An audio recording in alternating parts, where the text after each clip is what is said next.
挑战100天午餐不重样。第4天，你好，欢迎来到我的频道。转眼就4月天了，距离夏天已经不远了，可是我的体重还是居高不下，这可怎么破啊？不过我终于想明白一件事，健身卡是不能办的，办健身卡的钱就跟放进寺庙功德箱里的钱是一样的，放进去了就够了，换来的是一份安心，是一种我真的试过了的释怀。钱花了以后的事儿呢，就不必多想了，因为后来的事儿都不重要了。而且真的就跟做慈善一样，把钱都捐给了健身房的老板了。牛柳要横着切断纹路，喜欢嫩一点的切好后可以用刀背敲一敲。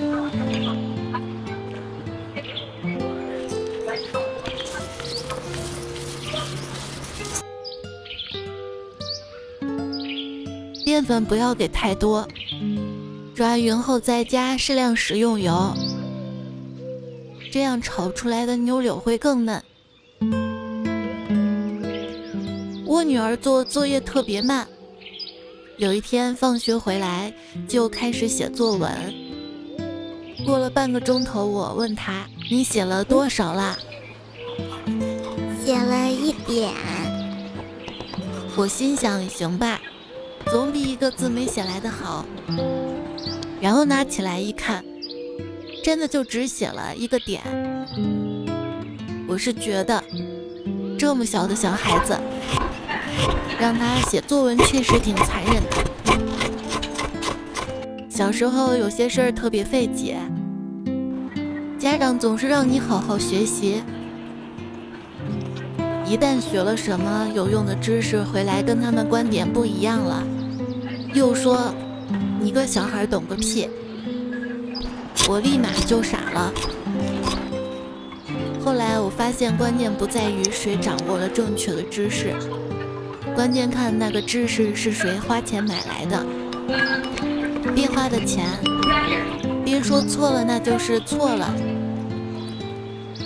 有一次我侄子考试成绩不怎么理想，我哥就怕他想不开，从网上买了一根家右门上的单杠，想让他健身玩，劳逸结合嘛。快递到了，我哥笑着跟侄子说：“儿子，送你个礼物。”侄子打开一看，是根钢管，一下就哭了。爸，我是亲生的嘛，你为了打我还买了武器。要对孩子好啊，珍惜跟孩子在一起的时光。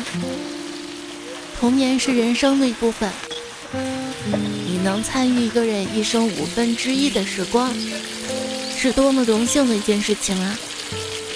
能让孩子童年快乐，这是多么有成就感的一件事情。现在很多家长逐渐意识到了，孩子快乐成长比较重要。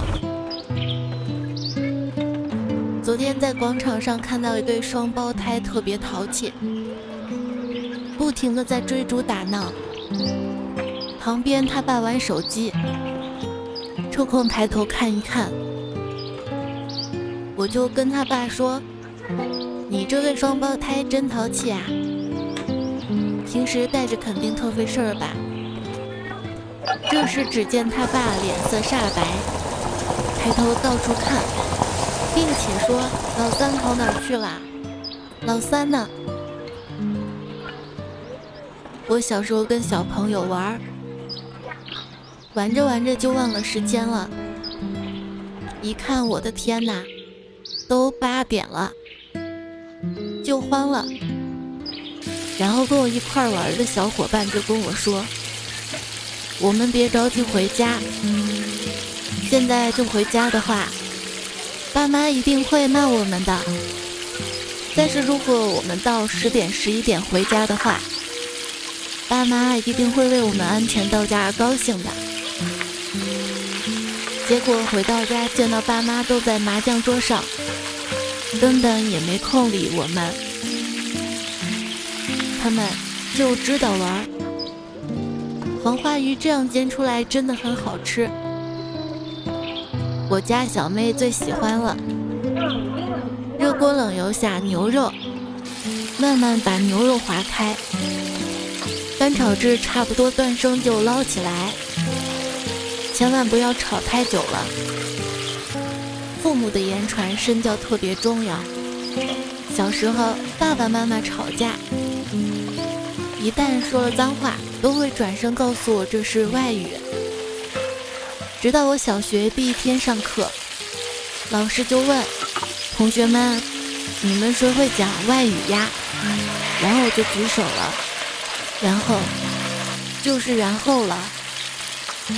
我一个朋友说前2年他儿子养成了爱喝可乐坏习惯，然后他机智的老婆就把醋勾兑到可乐里面，每日适量的增加醋的比例。半个月之后，他儿子成功的戒了可乐瘾。最近我老爸总说年纪大了，味觉也变差了，总感觉每天晚上必喝的白酒也慢慢的变酸了。我还是蛮机智的哈，我加的是白醋。不知不觉又到片尾了，屏幕前的你看饿了吗？去找点好吃的吧。